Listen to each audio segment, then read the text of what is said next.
ঐতিহাসিক জালিয়ানওয়ালাবাগ হত্যাকাণ্ডের পর সবাই ভয়ে চুপ করে থাকলেও এক সাহসী লেডি লয়ার দিলরিদ একাই আওয়াজ তোলে ব্রিটিশদের বিরুদ্ধে। সে তো সরাসরি তাদের বিরুদ্ধেই কেস ঠুকে দেয়। যখন কেউ তার পাশে ছিল না তখনই তার সাথে ব্রিটিশদের বিরুদ্ধে কেস লড়তে চলে আসে সেই সময়ের বিখ্যাত Indian lawyer C Sankaran Nair. এ কারণে তাদেরকে অনেক অন্যায় অবিচার সহ্য করতে হলেও তারা থেমে যায়নি। আর এত বাধা বিপত্তির পর শেষ পর্যন্ত তারা কিভাবে ব্রিটিশদের বিরুদ্ধে এই কেসে জয়লাভ করে আর কিভাবে জালিয়ানওয়ালাবাগের আসল সত্য সবার সামনে প্রকাশ করে সেটাই দেখব আজকের গল্প কেসারি চ্যাপ্টার 2-তে। সময়টা ছিল 1919 সাল। 13 এপ্রিল জালিয়ানওয়ালাবাগ, ঠিক বিকাল 5টা। মাঠে অনেক মানুষ একত্রিত হয়েছে ব্রিটিশদের বিরুদ্ধে মানববন্ধন করতে, তাদের অধিকার আদায়ের জন্য। এটা ছিল একটা শান্তিপূর্ণ মানববন্ধন। তো তাদের নেতা সেখানে উঠে সবার উদ্দেশ্যে কিছু বক্তৃতা দিতে থাকে। আর এদিকে আমরা একটা ছেলেকে দেখতে পাই, বয়স খুব বেশি না হলেও সে মানববন্ধনে যোগ দিয়েছে। সেখানে তার মা এবং ছোট্ট বোনকেও দেখা যায়, অর্থাৎ বোঝাই যাচ্ছে এখানে সব বয়সের সব ধরনের মানুষ একত্রিত হয়েছে। তো এই ছেলেটার মা তাকে বলতে থাকে যে তোমার বোন একটু খাবার খাবে, নিয়ে এসো তো। তখন সেও মজার ছলে বলে এতটুকু একটা বাচ্চা মেয়ে এত কিভাবে খায়। এটা শুনে তো তার বোন আর মা দুজনেই হাসতে থাকে। এরপরই সে চলে যায় তার বোনের জন্য কিছু খাবার কিনতে। ঠিক এই সময় দেখা যায় সেখানে হঠাৎ করেই ব্রিটিশ আর্মিরা চলে আসে আর তাদের লিড দিচ্ছিল কমান্ডার ডায়ার। ডায়ারের নির্দেশেই সেখানে সবার উপর বন্দুক তাক করা হয়। এরপরই শুরু হয় ফায়ারিং। একের পর এক মানুষ মারতে থাকে তারা। বাচ্চা, বুড়ো, মহিলা কাউকে বাদ দিচ্ছিল না তারা। সবাইকে নৃশংসভাবে মারতে থাকে। তখনই দেখা যায় সেই বাচ্চা ছেলেটিও পাগলের মতো এদিক সেদিক তার মা বোনকে খুঁজতে শুরু করে। আর এদিকে তার মাও তাকে খুঁজছিল। কিন্তু যখনই ছেলেটা তার মাকে দেখতে পায় তখনই দেখা যায় তার উপর একের পর এক মানুষ এসে পড়তে থাকে। তাদের সবাইকে ব্রিটিশরা গুলি করে মারছিল। তাদের সবার নিচে চাপা পড়ে ছেলেটা ওখানেই অজ্ঞান হয়ে যায়। এরপরে আমাদের দেখানো হয় এই সব কিছুর পেছনের আসল কারণ কি। এখানে সবাই মানববন্ধন করতে এসেছিল একটা কারণে, কারণ 1914 সালে যখন প্রথম বিশ্বযুদ্ধ হয় তখন ব্রিটিশরা অনেক ইন্ডিয়ানদেরকে নিয়ে গিয়েছিল যুদ্ধ করতে। আর সবাইকে ব্রিটিশরা বলেছিল যে তোমরা যদি আমাদের পক্ষ থেকে যুদ্ধে অংশগ্রহণ করো তাহলে তোমাদেরকে আমরা স্বাধীনতা দিব। সবাই আসলে এজন্যই সেই যুদ্ধে অংশগ্রহণ করেছিল ব্রিটিশদের পক্ষ থেকে। কিন্তু যুদ্ধ শেষ হয়ে গেলেও ব্রিটিশরা তাদের ওয়াদা রাখেনি, তারা তা ভঙ্গ করেছে। তারা ইন্ডিয়ানদের আবারও নিজেদের দাসে পরিণত করেছিল। আর সেই যুদ্ধে পাঞ্জাব থেকে গিয়েছিল সবচেয়ে বেশি পরিমাণের সোলজার। তাই ব্রিটিশদের এই ধোঁকাবাজির বিরুদ্ধে তারাই সবার আগে সোচ্চার হয় আর শুরু করে আন্দোলন। অমৃতসর কলেজের প্রফেসর কৃপাল সিং এই আন্দোলনের মূল নেতা ছিল। সেই তখন সব তরুণদেরকে একজোট করেছিল ব্রিটিশদের বিরুদ্ধে। ব্রিটিশরা তো অনেক চেষ্টা করছিল কৃপালকে থামানোর জন্য, কিন্তু তারা কোনোভাবেই তাকে থামাতে পারে না। তারা তো বুঝে উঠতে পারছিল না এখন তাদের কি করা উচিত। তাই তারা তিরাথ সিং নামের একজন ইন্ডিয়ানের কাছে পরামর্শ চায়। আর এই তিরাথ সিং ছিল ইংরেজদের পা চাটা চামচা। সে সবসময় তাদের কথাতেই সবকিছু করত। সে নিজে ইন্ডিয়ান হলেও সবসময় ব্রিটিশদের আশেপাশেই ঘুরে বেড়াতো। সে তখন ব্রিটিশদেরকে নায়ার নামের একজন ব্যারিস্টারের কথা বলে। এখন শুধু সেই তাদেরকে সাহায্য করতে পারবে, কারণ আজ পর্যন্ত কোনো কেসই সে হারেনি। তাই এবার তারা কৃপালের নামে কেস করে তার বিরুদ্ধে লড়বে। আর সেখানেই তাদের সঙ্গ দিবে নায়ার। ব্রিটিশরাও তাকে খুব মান্য করত। সে সময় ব্রিটিশ ভাইসরয় কার্যালয়ের একমাত্র ইন্ডিয়ান ছিল এই নায়ার। তো নায়ারকে তারা তাদের কথা জানালে নায়ারও তাদের সঙ্গ দিতে রাজি হয়ে যায়। এরপরে দৃশ্য চলে যায় কোর্ট রুমে। কৃপালকে নিয়ে আসা হয় কাঠগড়ায়। কেসের কার্যক্রম শুরু হয়। আমরা নায়ারকে দেখতে পাই। কোনটা সত্য কোনটা মিথ্যা সে কোনো কিছুরই পরোয়া করে না। তার মূল উদ্দেশ্যই হলো কেস জেতা। তাই সেও তখন কৃপালকে তার কথার জালে ফাঁসিয়ে ঠিকই তাকে দোষী সাব্যস্ত করে, যদিও সে ব্রিটিশদের বিরুদ্ধে মানুষের অধিকার আদায়ের জন্যই আন্দোলন করছিল। কিন্তু নায়ার নিজে ইন্ডিয়ান হয়েও এই ব্যাপারটা না দেখেই তাকে দোষী সাব্যস্ত করে দেয়। এরপর যখন কৃপালকে নিয়ে যাওয়া হচ্ছিল তখন রাস্তায় তার নায়ারের সাথে দেখা হয়। সে তখন নায়ারকে বলতে থাকে আপনি অনেক ভালো একজন উকিল, কিভাবে একজন দেশভক্তকে আপনি দেশদ্রোহী বানিয়ে দিলেন। তখন নায়ার বলে আপনি অনেক ভালো একজন কবি, কিন্তু কবিতা দিয়ে তো আর দেশ চালানো যায় না, তাই না? কৃপাল তখন একটু হেসে দেয় আর বলে ঠিক আছে, আমার কবিতা পড়তে থাকুন। একদিন আপনার ভুল ভাঙবে। আপনি সেদিন বুঝতে পারবেন আপনি জীবনে কত বড় পাপ করেছেন এই ভুল মানুষদেরকে সঙ্গ দিয়ে। এই বলেই সে সেখান থেকে চলে যায়। নায়ার তো এক মুহূর্তের জন্য তার কথা শুনে স্তব্ধ হয়ে যায়। এরপরে দৃশ্য চলে যায় রাত্রেবেলা ইউরোপিয়ান ক্লাবে, যেখানে নাইয়ার তার স্ত্রীকে নিয়ে এসেছিল ব্রিটিশদের সাথে ডিনার করতে। কেস জেতার খুশিতেই আসলে এই ডিনার। তখনই তাকে জানানো হয় যে ব্রিটিশরা তাকে নাইট উপাধিতে ভূষিত করতে যাচ্ছে। এটা শুনে তো সে এবং তার স্ত্রী দুজনেই খুশি হয়ে যায়। এরপর দিনই দেখা যায় তাকে নাইট উপাধিতে ভূষিত করা হয়। ঠিক এই সময় দৃশ্য চলে যায় সেই জালিয়ানওয়ালাবাগে। দেখা যায় সেই বাচ্চা ছেলেটার হঠাৎই জ্ঞান ফিরে আসে, আর সেই লাশের স্তূপ থেকে সে নিজের হাতটা বাড়িয়ে দেয়। তখনই আমরা দেখতে পাই ছেলেটার মা এবং বোনকেও ব্রিটিশরা খুন করে ফেলে। তো সবাই চলে যাওয়ার পর সেই ছেলেটা তার বোনের মৃতদেহ নিয়ে চিৎকার করে কাঁদতে থাকে। সেখান থেকে দৃশ্য আসে নাইয়ারের কাছে। সে তো ব্রিটিশদের কাছ থেকে নাইট উপাধি পেয়ে অনেক বেশি গর্ববোধ করছিল, কিন্তু সে যে কি করছে তা তো সে নিজেও বুঝতে পারছিল না। ব্রিটিশদের করা অন্যায় তো তার চোখেই পড়ছিল না। তো এরপরই দেখা যায় সেই কমান্ডার ডায়ারের নামে সব নিউজ পেপারে খবর রটতে থাকে যে সে একজন খুনি। সে এতগুলো নিরীহ মানুষকে মেরে ফেলেছে। তাদের মতো তো তারা মাত্র 1000 মানুষকে মেরেছে যারা তাদের বিরুদ্ধে ছিল, কিন্তু সত্যিকার অর্থে তো 10,000-এরও বেশি মানুষ সেদিন মারা গিয়েছিল। কিন্তু এই নিয়ে নিউজ করাতে ব্রিটিশরা তো খেপে যায়। তাই তারা সব নিউজ পেপার পুড়িয়ে দিতে থাকে। সবাইকে হুমকি ধামকি দিয়ে এই নিউজ ছাপাতে বারণও করে দেয়, আর বলে দেয় যে এরপর থেকে তাদের পক্ষেরই নিউজ ছাপতে হবে। তখন সেই নিউজ পেপার ছাপানো লোকেরাও তো নিজেদের জানের ভয়ে এই সব থেকে দূরে থাকার চেষ্টা করে। যদিও এই গণহত্যার ব্যাপারে পুরো বিশ্বকে না জানাতে পেরে তারাও অনেক বেশি শোকাহত ছিল, কিন্তু তাদের কাছে তো আর কোনোই উপায় ছিল না, কারণ সবার কাছেই তাদের জীবনটা তো প্রিয়। তাই তারা না চাইতেও চুপ করে যায়। এর মধ্যেই দেখা যায় হাসপাতালে, কবরস্থানে, শ্মশানে কোথাও আর কোনো জায়গা ছিল না। এত মানুষের লাশ স্তূপ হয়েছিল। সেখানেই সেই বাচ্চা ছেলেটা আসে তার মাকে খুঁজতে, কিন্তু এসেই এত মানুষের লাশ দেখে সে কান্নায় ভেঙে পড়ে। অন্যদিকে সেই তিরাত সে কমান্ডার ডেয়ারকে জানায় যে এত এত লাশ পড়ে আছে, এসবের তো একটা ব্যবস্থা করতে হবে, কোথাও তো কোনো জায়গা নেই। তখন সেই ব্রিটিশ কমান্ডার এতটুকু ইতস্তত বোধ না করেই বলে দেয়, কোথাও জায়গা না হলে নদীতে ফেলে দাও। বুঝুন কতটা নিষ্ঠুর ছিল এই লোক। এরপরে সেই তিরাত ব্রিটিশদের জানায় যে সেদিন তো তারা অনেককেই মেরে ফেলেছে, কিন্তু তাদের ফ্যামিলি মেম্বার্স বা যারা সেদিন বেঁচে ছিল তারা সবাই কিন্তু আবারও তাদের বিরুদ্ধে আওয়াজ তুলছে। নিউজ পেপারওয়ালারা থেমে গেলেও সাধারণ জনগণ তো থামছে না। এবার কিছু তো একটা করতেই হবে, কারণ তারা তো তাদের মানববন্ধন এবং আন্দোলন দুটোই চালাতে থাকে। এই সব কিছু দেখে তো ব্রিটিশ সরকারের মাথা আবারও খারাপ হয়ে যায়। তখন ব্রিটিশ সরকার একটা ইনকোয়ারি বসানোর কথা বলে, কিন্তু এই সবই ছিল তাদের একটা ধোঁকাবাজি। এই সবকিছু তারা আসলে ভারতীয় মানুষদেরকে দেখানোর জন্য করছিল, যাতে করে তারা নিজেদেরকে নির্দোষ প্রমাণ করতে পারে। এসব শুনে তিরাত বলে যে এর জন্য তো একজন ইন্ডিয়ান লয়ারকে প্রয়োজন, কারণ এখানে যদি তারা কোনো ব্রিটিশকে নিয়ে আসে তাহলে সবাই তো ভাববে যে ব্রিটিশরা হয়তো পার্সিয়ালিটি করছে। তাই এই সবকিছু ভেবেচিন্তে তারা সিদ্ধান্ত নেয় যে তারা আবারও সেই নাইয়ারকেই কাজে লাগাবে, কারণ তার থেকে বিশ্বস্ত ইন্ডিয়ান লয়ার আর কেউ নেই। তো এর পরদিনই দেখা যায় সেই কমিটি বসানো হয়, আর সেখানেই চলে আসে নাইয়ার। কিন্তু সে এসেই দেখতে পায় যে সেখানে অনেক মানুষ জড়ো হয়েছে। তাদের মধ্যে সেই বাচ্চা ছেলেটাও ছিল, যে তার হাতে একটা ছবি নিয়ে দাঁড়িয়েছিল, যেখানে স্পষ্ট দেখা যাচ্ছিল সেদিনকার হত্যাকাণ্ডের প্রতিচ্ছবি। তো কমিটিতে বলা হয় যে সেদিন এই হত্যাকাণ্ডের সময় ব্রিটিশরা 1000-এর মতো টেরোরিস্টকে মেরে ফেলেছে। এটা শুনে নাইয়ার তখন জিজ্ঞেস করে, তো আপনাদের মতে সে টেরোরিস্টদের কাছেও তো গান ছিল, তারাও তো পাল্টা অ্যাটাক করেছিল, তো তাদের অ্যাটাকে ব্রিটিশদের কয়জন মারা গেছে? এটা শুনেই তো সবাই স্তব্ধ হয়ে যায় আর বলে কেউ মারা যায়নি। এটা শুনে নাইয়ার বলতে থাকে, ব্যাপারটা খুবই অদ্ভুত না? আসলে ব্রিটিশরা তো সেই লোকদেরকে টেরোরিস্ট বলে নিজেদেরকে নির্দোষ প্রমাণ করতে চাইছিল, কিন্তু নাইয়ার যে এমন একটা প্রশ্ন করে বসবে তা তো তারা বুঝতে পারেনি।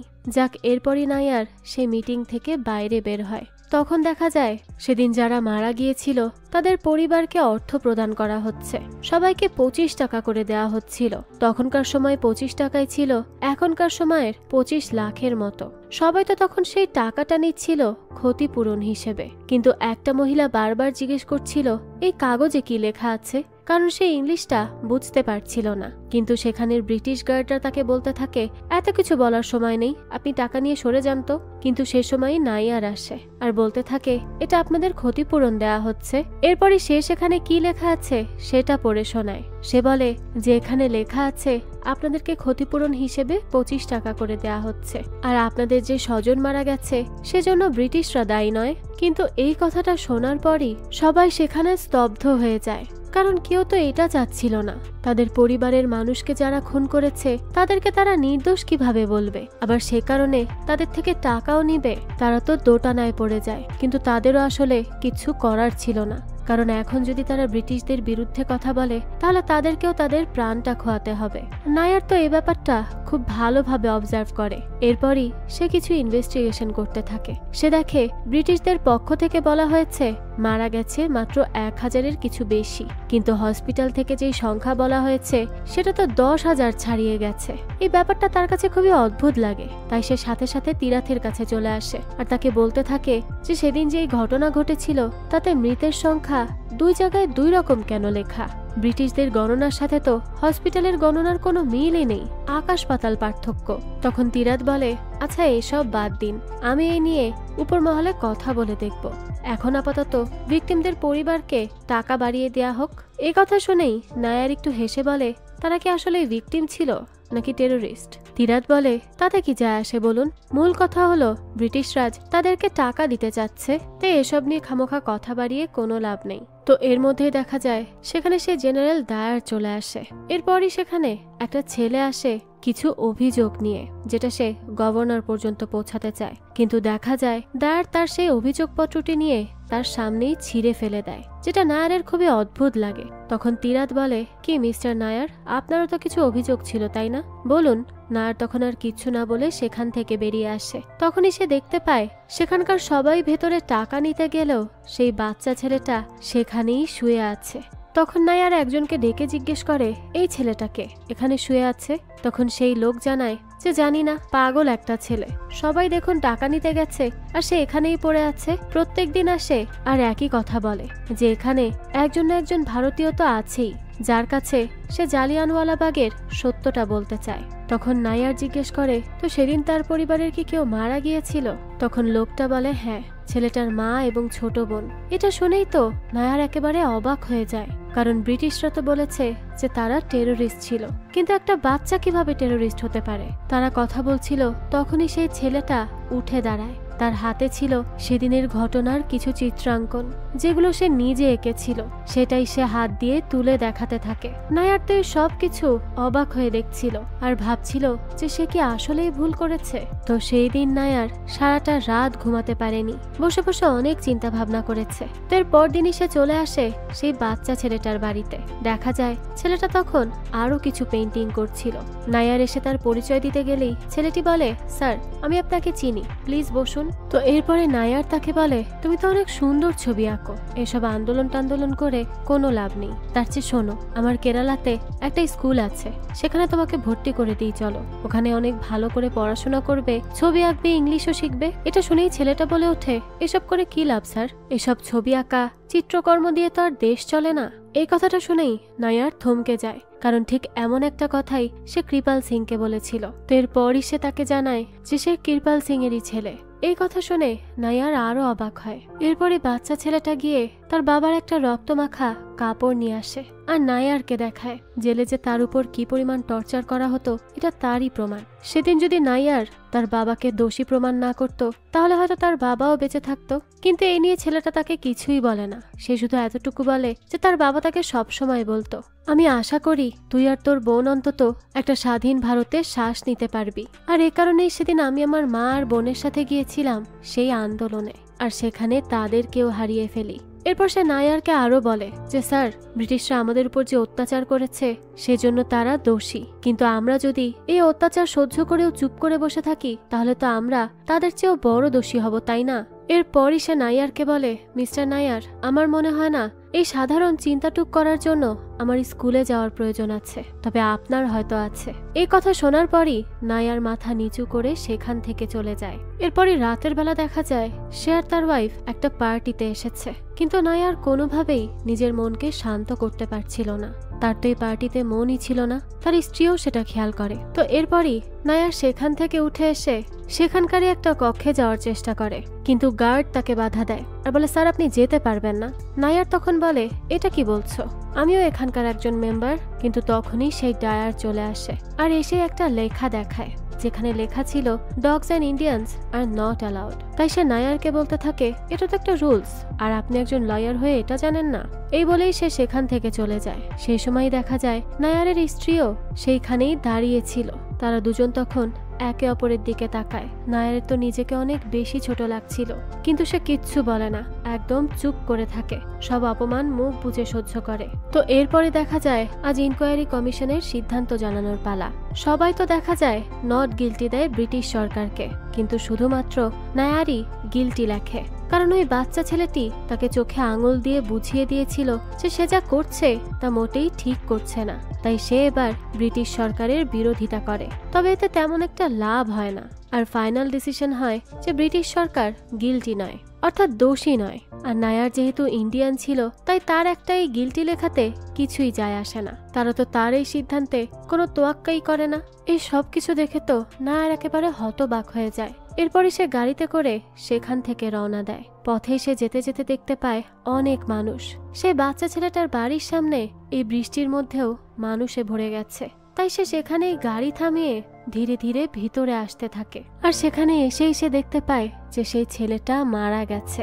সেখানে সবাই বলা বলি করছিল যে ছেলেটা নাকি নিজেই নিজেকে মেরে ফেলেছে। এটা দেখেই তো নায়ারের অনেক বেশি খারাপ লাগে। তার চোখের সামনে তখন বারবার ছেলেটার ছবি ভেসে উঠতে থাকে। তো সে যখন সেখান থেকে বের হয়ে যাচ্ছিল, তখনই দেখা যায় একটা মেয়ে তাকে ফলো করে। এরপরে দেখা যায় যে নায়ার এখান থেকে দূরে চলে যাচ্ছে। সেই সময় সেই মেয়েটি এসে হাজির হয় তার সামনে, আর সে জানায় তার নাম দিলজিৎ। সে বলতে থাকে, স্যার আপনি আমার জীবনের অনেক বড় ইন্সপিরেশন। আমি আপনাকে দেখেই ল পড়তে নিজের শহর ছেড়ে এত দূরে এসেছি, কিন্তু সেই আপনি আমাকে অনেক বেশি ডিসঅ্যাপয়েন্ট করলেন।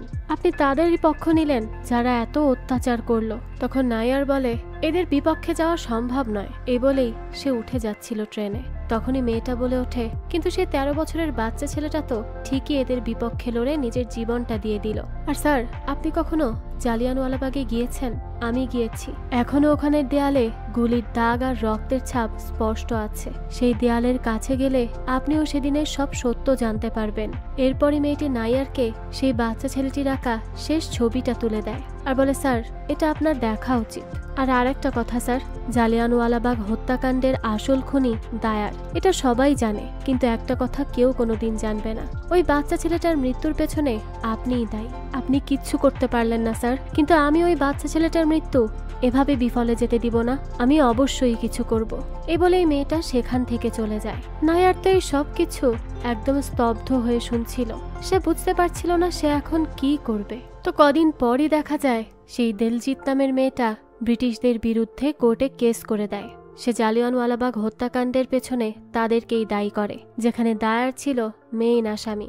এই নিয়ে তো ব্রিটিশ সরকার এবার নড়ে চড়ে বসে। তো তাদের মধ্যে একজন বলতে থাকে, এটা নিয়ে চিন্তার কিছু নেই, এই কেস ট্রায়াল পর্যন্তই যাবে না। আর যেই মেয়েটা এই কেস ফাইল করেছে, এটা তার জীবনের প্রথম কেস, তাই সে কোনোভাবেই জিততে পারবে না। তাই এত টেনশনের কিচ্ছু নেই। আর এতগুলো ছেলের মধ্যে একটা মেয়ে কি বা করতে পারবে?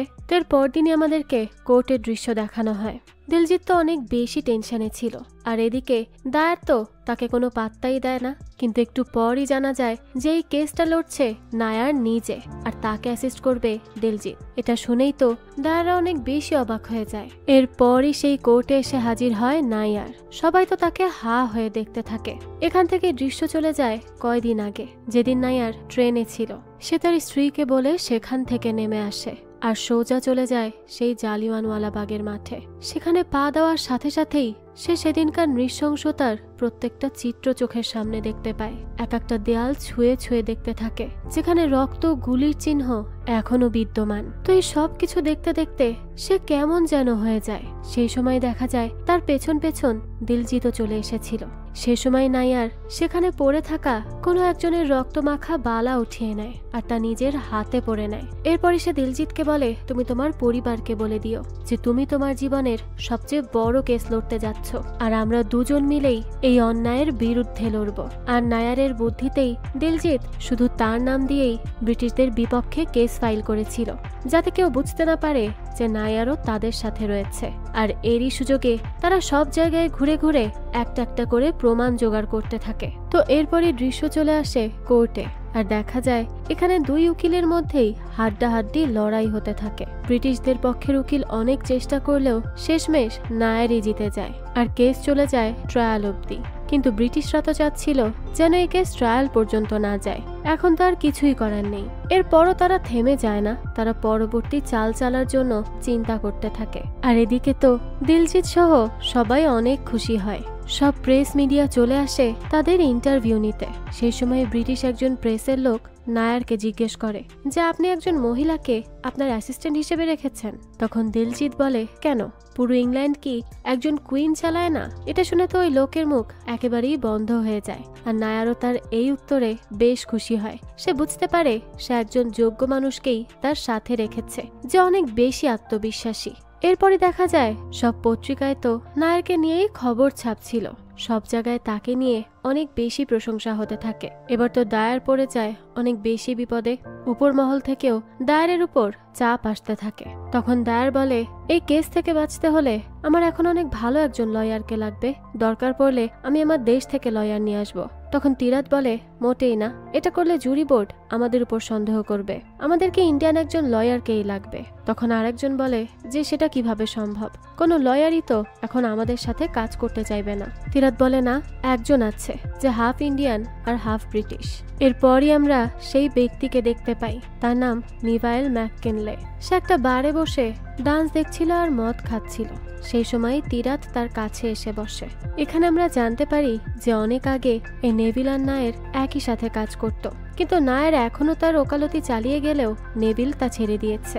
সে অনেকদিন যাবতই এই প্রফেশনে নেই। আসলে অনেক বছর আগে ব্রিটিশদের সাথে কাজ করার জন্য নায়ার আর নেভিল এই দুজনকেই সিলেক্ট করা হয়েছিল। তবে তাদের মধ্যে থেকে যে কোনো একজনকে বেছে নেওয়া হতো, আর ব্রিটিশরা তখন নায়ারকেই বেছে নেয়। এর পেছনেও একটা কারণ ছিল, সেটা হলো আসলে নেভিলের মা বাবার বিয়ে হয়েছিল না। তার মা ছিল ইন্ডিয়ান আর বাবা ছিল ব্রিটিশ। আর নেভিল যেহেতু একজন অবৈধ সন্তান ছিল, তাই তাকে তখন সেখান থেকে বাতিল করা হয়। আর এই ঘটনার পর থেকেই সে কোর্টে যাওয়া বন্ধ করে দেয়। তো এখন যখন তিরাত এসে তাকে কেস লড়ার জন্য বলছিল, তখন সে সাথে সাথে মানা করে দেয় যে এইসব কেস টেস আমি লড়তে পারবো না, এসব আমি অনেক আগেই ছেড়ে দিয়েছি, অন্য কোনো কথা থাকলে বলো। এই সময় তিরাত তাকে উস্কে দেওয়ার চেষ্টা করে আর বলতে থাকে, তুমি কি জানো তোমার মা বাবার সেই গোপন সত্য কে লিক করেছিল? নায়ার। কারণ সে তোমাকে সরিয়ে নিজের একটা জায়গা করে নিতে চাচ্ছিল ব্রিটিশ কার্যালয়ে। তাই এখন তোমার কাছে একটা সুযোগ আছে, তুমি চাইলেই সেই বিশ্বাসঘাতকতার প্রতিশোধ নিতে পারবে। এ কারণেই তোমাকে নায়ারের বিপক্ষে লড়তে বলছি। এখন তুমিই চিন্তা করো তুমি কি করবে। তো এই সব কথা শুনে তো নেভিল স্বাভাবিকভাবেই অনেক বেশি উত্তেজিত হয়ে যায় আর এই কেসটা সাথে সাথে নিয়ে নেয়। কিন্তু এতক্ষণ তিরাত যা যা বলছিল সবই ছিল মিথ্যা বানোয়াট কথা। সে আসলে নিভাইলকে তিরাথের বিরুদ্ধে খেপিয়ে দিয়ে তাকে দিয়ে কেস লড়াতে চাইছিল।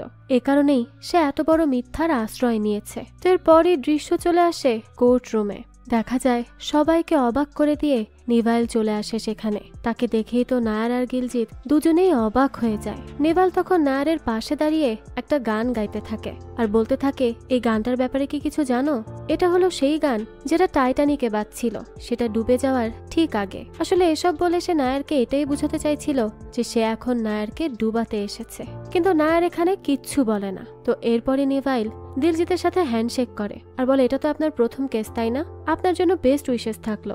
এরপরই সেখানে জজ সাহেব চলে আসে আর শুরু হয়ে যায় তাদের দুজনের মধ্যকার লড়াই। নেভাল তো প্রথমে উঠেই অনেকগুলো পেপারস দেখাতে থাকে। এরপর সে জজ সাহেবকে বলে যে আমার ক্লায়েন্ট দোষী কি দোষী না এটা প্রুফ হওয়ার আগেই মিডিয়া তো যা ইচ্ছা তাই ছেপে দিচ্ছে পেপারে। তাই আমি চাই কোর্টরুমে অন্তত কোনো মিডিয়া থাকবে না। এটা শুনেই তো নায়ার খেপে যায়। সে বলতে থাকে, কেন, এটা কিভাবে সম্ভব? মিডিয়া যদি নাই থাকে তাহলে এখানকার সত্যতা বাইরে কিভাবে পৌঁছাবে? সে সময় নিভাইল জজ সাহেবকে বলতে থাকে, আমি আপনাকে রিকোয়েস্ট করছি মিডিয়াকে এখান থেকে চলে যেতে বলুন। আমাদের ক্লায়েন্টেরও তো একটা প্রাইভেসি রয়েছে, এতটুকু তো আমরা চাইতেই পারি। জজ সাহেবও এতে অনুমতি দেয়। এই কথা শুনে নায়ার এবং দিলজিৎ দুজনেই বেশ হতাশ হয় আর সাথে সাথেই দেখা যায় প্রেসের লোকজনকে সেখান থেকে দ্রুত বের করে দেওয়া হয়। তো এরপরে নিভাইল আবারও তার কথা শুরু করে। সে বলতে থাকে, মিস্টার নায়ারের মতে তো সেদিন জালিয়ানওয়ালাবাগে ব্রিটিশ অফিসাররা ইচ্ছে করেই একটা জেনোসাইড ঘটিয়েছে, কিন্তু আসল সত্য তো হলো যে তারা শুধু তাদের ডিউটি পালন করেছে।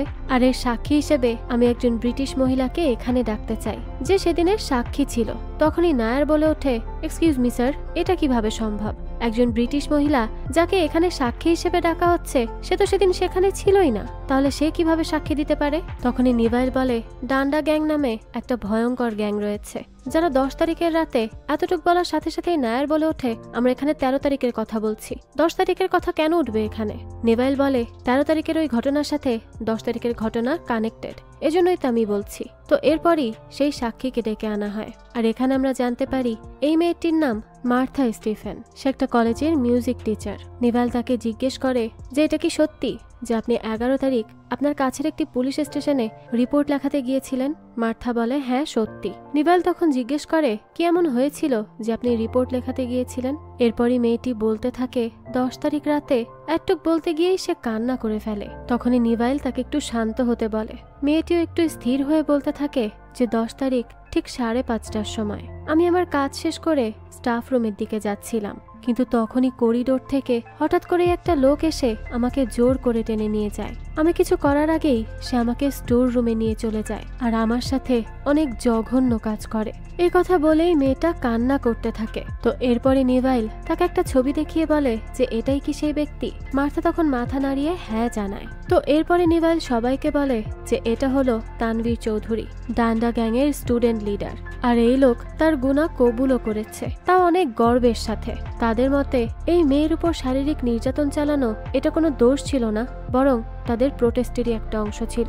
বুঝতে পারছেন অবস্থা? তো 12 তারিখের রাতের বেলাতেই এই তানভীর চৌধুরীকে আটক করা হয়, আর নিজেদের লিডারের অ্যারেস্ট হওয়ার খবর শুনে তো তার দলের লোকজন নিজেদের হাতে অস্ত্র উঠিয়ে নেয়। আর পরদিন 13 তারিখ তো জালিয়ানওয়ালাবাগে এমনিতেই 1000-এর উপরে লোক প্রোটেস্ট করছিল, এমনকি এটা তো ছিল ভায়োলেন্ট প্রোটেস্ট। আর এরই সুযোগ বুঝে সেই ডান্ডা গ্যাংয়ের লোকজন তাদের মধ্যে ছড়িয়ে ছিটিয়ে যায় আর তাদেরকে উস্কাতে থাকে। তারা সবাই মিলে সে 1857-র মতো ব্রিটিশদের বিরুদ্ধে যুদ্ধ করতে চেয়েছিল, আর এ কারণেই আমাদের সবার সেফটির জন্য মিস্টার ডায়ার এই পদক্ষেপ নিতে বাধ্য হয়েছিল।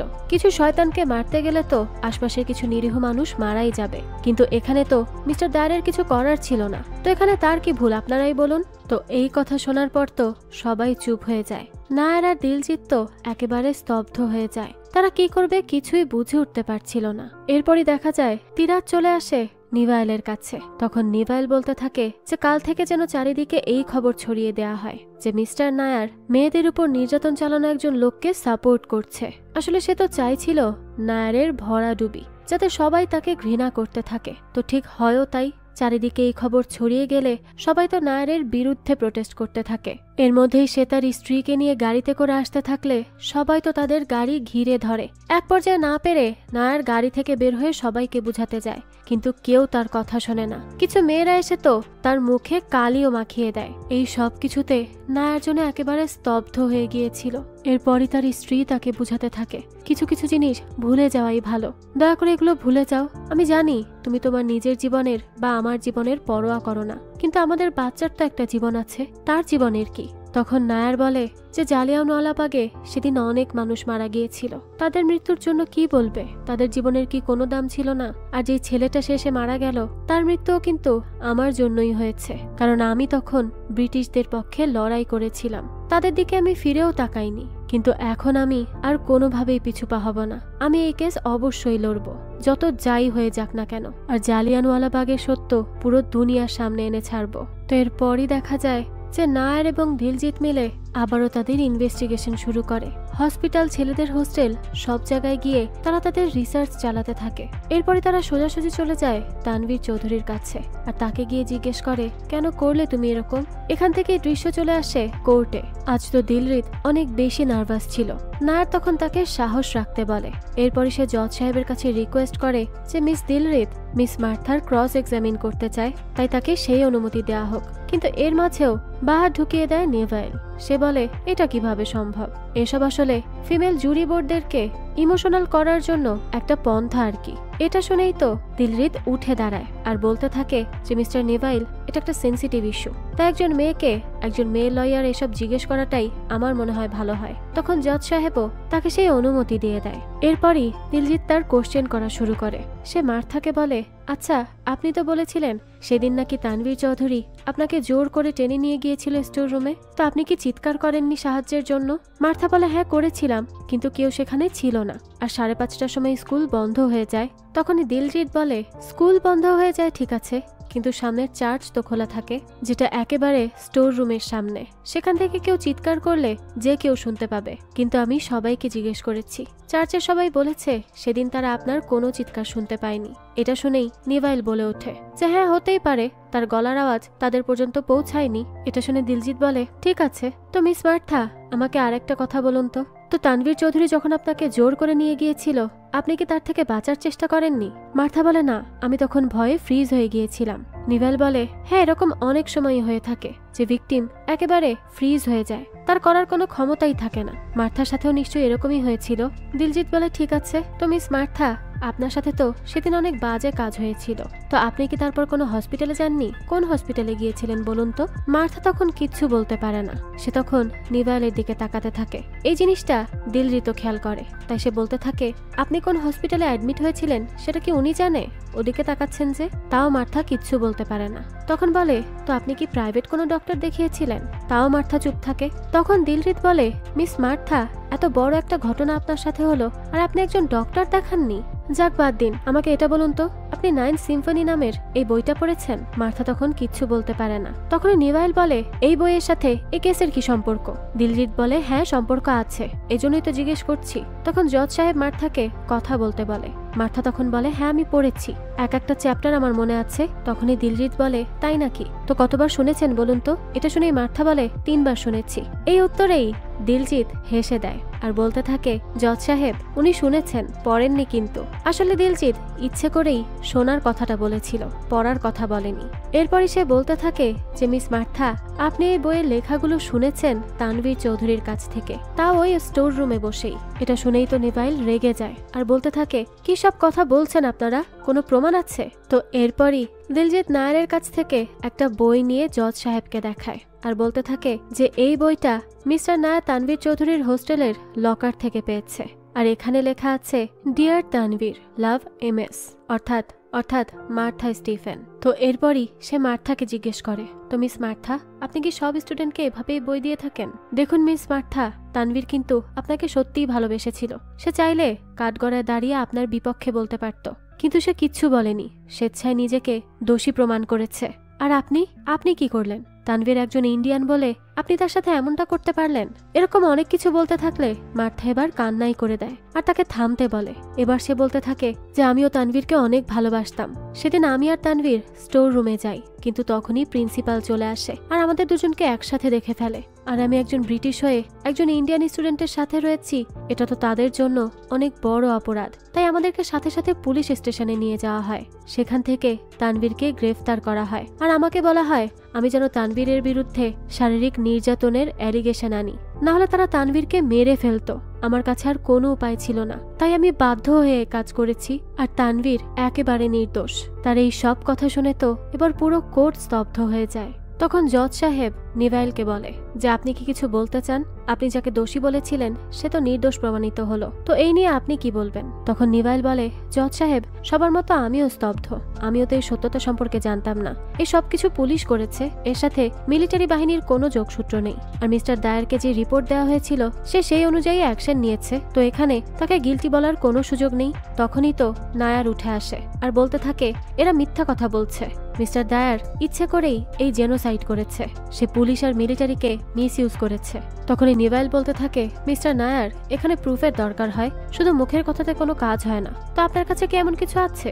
জজ সাহেব তখন নায়ারকে বলতে থাকে হ্যাঁ মিস্টার নায়ার, আপনাকে 2 দিন সময় দেয়া হলো। আপনি এর মধ্যে যদি কোনো প্রমাণ বা সাক্ষী খুঁজে আনতে না পারেন তাহলে এই কেস খারিজ করা হবে। তো এরপরই দেখা যায় নায়াররা তো অনেক বেশি ফ্রাস্ট্রেশনে পড়ে যায়। তো তখনই দিল্লির দেশে তাকে একটা কাগজ দেখায় আর বলতে থাকে স্যার আমাদের কাছে কিচ্ছু নেই, এই কাগজ দিয়েও কোনো লাভ হবে না। এই বলেই সে ওই কাগজটা ছিঁড়ে তার সামনে ফেলে দেয়। তখনই নায়ারের সেদিনের সেই ছেলেটির কথা মনে পড়ে, যে ছেলেটি সেদিন দায়ারের কাছে একটা অভিযোগপত্র নিয়ে এসেছিল আর দায়ার সেটা ছিঁড়ে ফেলে দিয়েছিল। তো এরপরই নায়ার চলে যায় সেই ছেলের সাথে দেখা করতে, যাকে জোর করেই ব্রিটিশ মিলিটারিতে দিয়ে দেয়া হয়েছিল, কিন্তু তার কাছেও এখন কোনো প্রমাণ ছিল না ব্রিটিশদের বিরুদ্ধে। তাই সে নায়ারকে একজন ব্রিটিশ অফিসারের কথা বলে, মেজর ব্রিক্স। সেই পারবে নায়ারকে হেল্প করতে। নায়ার তখন জিজ্ঞেস করে সে কেন আমাদের হেল্প করবে। ছেলেটা জানায় কারণ সেই অফিসার অন্যান্য ব্রিটিশদের মতো নয়। সে জালিয়ানওয়ালাবাগে কি করেছিল জানেন? তখনই আমাদের সেদিনকার একটা দৃশ্য দেখানো হয়। যখন দায়ার তাকে শুট করতে বলছিল বারবার, তখন সে ইচ্ছে করেই বমি করার ভান করে যাতে তাকে শুট করতে না হয়। এই সব কিছু শুনে তো নায়ার খুব অবাক হয়ে যায়। এরপরই দৃশ্য চলে যায় কোর্টে। জজ নায়ারকে বলে আপনার উইটনেসকে ডাকুন। এরপরে দেখা যায় নায়ার সরাসরি দায়ারকে ডেকে পাঠায়। তো সে কাঠগড়ায় আসার সাথে সাথেই তার দলের লোকজন কোর্টের মধ্যে পা দিয়ে সাউন্ড করতে থাকে। এটা দেখে তো দায়ার বেশ খুশিই হচ্ছিল। তখনই জজ তাদেরকে থামতে বলে। এরপর নায়ার তাকে জিজ্ঞেস করে যে আপনি বলুন তো 13 তারিখ জালিয়ানওয়ালাবাগে আসলে কি হয়েছিল, আপনি কিভাবে ইনভলভ হয়েছিলেন? তখন দায়ার বলে আমার কাছে ইনফরমেশন এসেছিল ওখানে সবাই আন্দোলন করছে, টেরোরিস্ট ছিল সবাই, সবার কাছে অস্ত্র ছিল, তাই আমি গিয়েই তাদের উপর অ্যাটাক করতে বলি। তখন নায়ার বলে কিন্তু মিলিটারি লর মধ্যে তো পড়ে যে সবার আগে গিয়ে হয় টিয়ার গ্যাস ছাড়তে হবে বা তাদেরকে ওয়ার্নিং দিতে হবে। আপনি কি এগুলোর কিছু করেছিলেন? দায়ার বলে না, আমি কিচ্ছু করিনি। আমার যেটা সঠিক মনে হয়েছে আমি সেটাই করেছি। ওরা টেরোরিস্ট ছিল তাই মেরে ফেলেছি। তাছাড়া তাদের সবার হাতে অস্ত্র ছিল, আমি তো বলছি। তখনই নায়ার বলে ও তাই নাকি? ছোট ছোট বাচ্চাদের হাতেও কি আপনি অস্ত্র দেখতে পেয়েছিলেন? যাক, এরপর নায়ার তাকে সেই ছেলেটার ছবি দেখায় যার অভিযোগপত্র সে ছিঁড়ে ফেলেছিল। সে তাকে বলে আপনি কি এই ছেলেটাকে চেনেন? দায়ার বলে না, চিনি না। নায়ার তখন বলে এই ছেলেটা তো আপনার আন্ডারেই কাজ করছিল, আর একদিন আপনি তাকে আপনার বুট দিয়ে 25 বারের মতো লাথি মেরেছেন। কোন লিডার তার সোলজারকে এভাবে মারে? দায়ার বলে 15 মিনিট লেট করে এসেছিল তাই মেরেছি। নায়ার বলতে থাকে 15 মিনিট লেট করাতে কেউ কাউকে এভাবে মারে? আপনি তো কোনো মিলিটারি লই মেনটেন করেন না। এটা শুনেই তো দায়ার অনেক বেশি রেগে যাচ্ছিল। তখনই নিভাল জজের কাছে পারমিশন নিয়ে দায়ারের কাছে আসে আর তাকে বলতে থাকে ওরা আপনাকে উস্কানোর চেষ্টা করছে, আপনি একটু শান্ত থাকার চেষ্টা করুন। এ বলেই সে তার সিটে গিয়ে বসে। এরপর নায়ার জিজ্ঞেস করে হ্যাঁ বলুন, এখন বলুন কিসের জন্য মেরেছিলেন? তখন দায়ার বলে যে আমি যখন ওয়ার্ল্ড ওয়ারের সময় বার্মায় ছিলাম তখন একটা খবর আসতে 1.5 মিনিট লেট হওয়াতে অনেক বড় ক্ষতি হয়ে গিয়েছিল, আর সেখানে তো 15 মিনিট অনেক বেশি, তাই আমি রেগে গিয়ে এই কাজ করেছি। তখন নায়ার জজ সাহেবকে বলে যে সেদিন শুধু এই ছেলেটা না, টোটাল 25 জন সোলজার বাইরে গিয়েছিল একটু মজা করতে, কিন্তু তাদেরকে মিস্টার দায়ার কিচ্ছু বলেনি। শুধুমাত্র এই ইন্ডিয়ান সোলজারকেই সে 25টা লাথি মেরেছে। তো এরপরই নায়ার মিস্টার দায়ারের মেডিকেল রিপোর্টস দেখায়, আর এই রিপোর্ট সে পেয়েছিল মেজর ব্রিক্সের কাছ থেকে। সেই তাদেরকে সহায়তা করেছে। তো এখানে নায়ার বলতে থাকে যে এই রিপোর্টে স্পষ্ট লেখা আছে যে মিস্টার দায়ার মানসিকভাবে সুস্থ নয়, তার অনেক বেশি অ্যাঙ্গার ম্যানেজমেন্ট ইস্যুস আছে। আর এই সবকিছু শুরু হয়েছিল তার ছোটবেলা থেকে। সে যখন অনেক ছোট ছিল তখন তার তোতলানোর সমস্যা ছিল, কথা বলতে গেলে তার অনেক বাধত। আর এটা নিয়ে কিছু ইন্ডিয়ান স্টুডেন্ট তাকে নিয়ে অনেক বেশি হাসাহাসি করত, তাকে সবসময় তোতলা তোতলা বলে খেপাতো, অনেক বেশি বুলি করত। তাই ধীরে ধীরে সে ইন্ডিয়ানদেরকে ঘৃণা করতে শুরু করে। তার উপর তার নিজের বাবাও ইন্ডিয়ানদের পছন্দ করত না। সে ইন্ডিয়ানদেরকে ঘৃণা করাটা নিজের অধিকার মনে করত।